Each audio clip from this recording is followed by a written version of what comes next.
All right, let's dive right into this explainer where we are going to uncover the hidden life cycle of property water damage. You know, it's one of those topics most of us completely ignore until, well, we're standing in a puddle in our own living room wearing nothing but socks.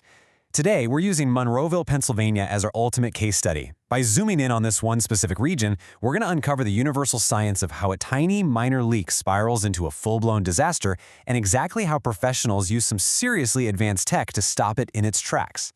Now, because this whole topic can feel incredibly chaotic if you're actually living through it, we're going to follow a highly organized scientific breakdown today. We'll quickly hit the anatomy of local flooding, spot the warning signs, check out the ticking mold clock, dive into the science of drying, and finally look at the path to recovery. Okay, starting right off with Section 1, the anatomy of local flooding. We have to begin by looking at why four-season climates are so uniquely vulnerable to unexpected structural damage. To put this into perspective, Monroeville experiences about 90 days below freezing each year. I mean, that is a huge number, and it leads to these incredibly violent freeze-thaw cycles that constantly expand and contract, putting immense stress on older construction.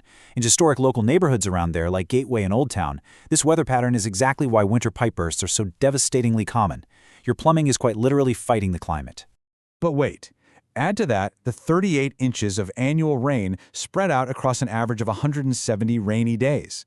When you've got precipitation happening on nearly half the days of the entire year, it keeps the surrounding environment heavily saturated. That means basements and crawl spaces aren't just at risk during some massive freak storm. They are at a high risk of flooding year-round simply because the ground never gets a proper chance to fully dry out. And this perfectly illustrates why homes near specific geological areas, like Thompson Run, flood so predictably.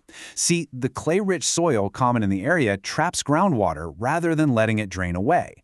This creates intense hydrostatic pressure, which is essentially a heavy wall of water just shoving against your foundation.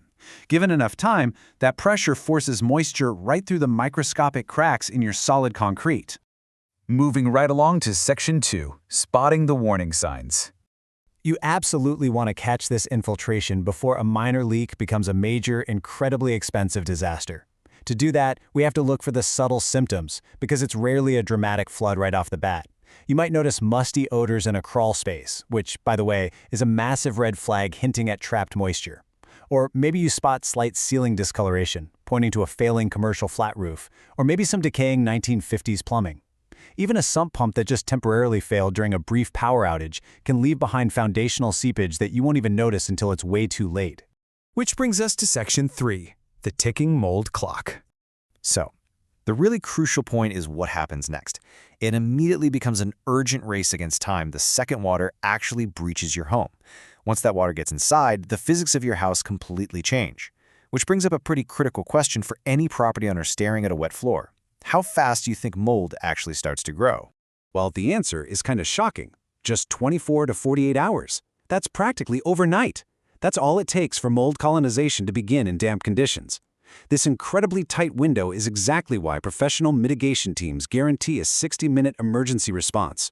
They know for a fact that if they don't immediately deploy those massive truck-mounted extractors to pull the standing water out, you aren't just dealing with water damage anymore. You're dealing with a toxic microbial hazard. But it is super vital to know that not all water is equal here. A Category 1 pipe burst from a clean supply line requires a fast but pretty standard extraction. On the flip side, a Category 3 sewage backup, that is highly contaminated. It requires a vastly different, extremely hazardous materials approach. We're talking intense sanitization, heavy-duty air scrubbers, and the complete physical removal of exposed porous materials, like your drywall and carpets, just to keep everyone safe. All right, on to Section 4, the science of drying.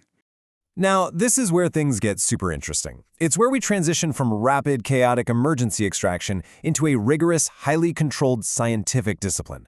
Professionals don't just point a few fans at a wet rug and call it a day. They use a literal field of science called psychrometrics. This is the precise study of air and moisture relationships.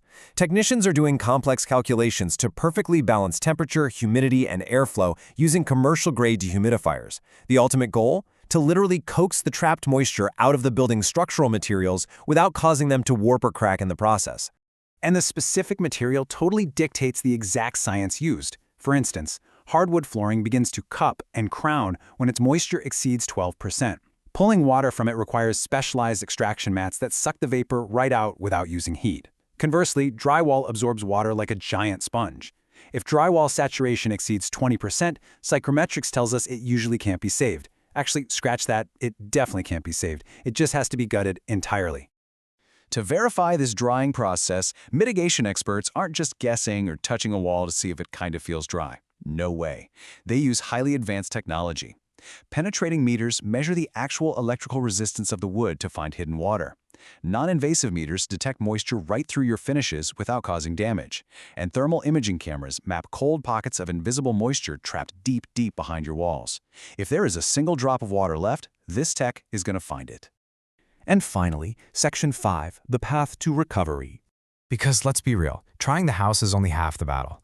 The restoration industry relies on a proven 3-step roadmap to calm the panic and get your life back to normal. First up is the rapid water extraction. Gotta stop the bleeding. Second is that controlled structural drying phase, using all that psychrometrics we just talked about. And third is the final restoration and reconstruction. This proven process methodically walks a property owner from standing in a flooded, ruined basement all the way through to hanging new drywall, painting, and installing shiny new trim. A lot of people wonder, okay, how long does this actually take?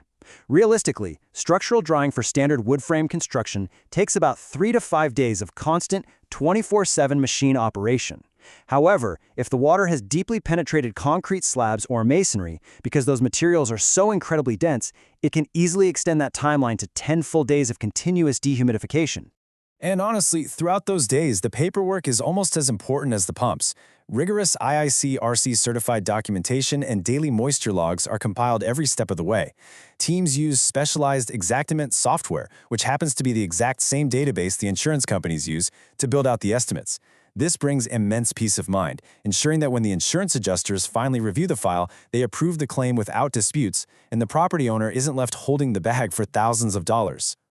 Understanding the intricate science of water damage and restoration is absolutely fascinating, but it leaves us with one vital and slightly unsettling question to ponder about our own homes. Do you know what's hiding behind your walls or slowly pulling in your crawl space right now? Identifying your property's vulnerabilities before the next big storm hits could be the difference between a simple, easy fix and a total disaster. Keep learning, keep checking for those warning signs, and we'll see you in the next explainer.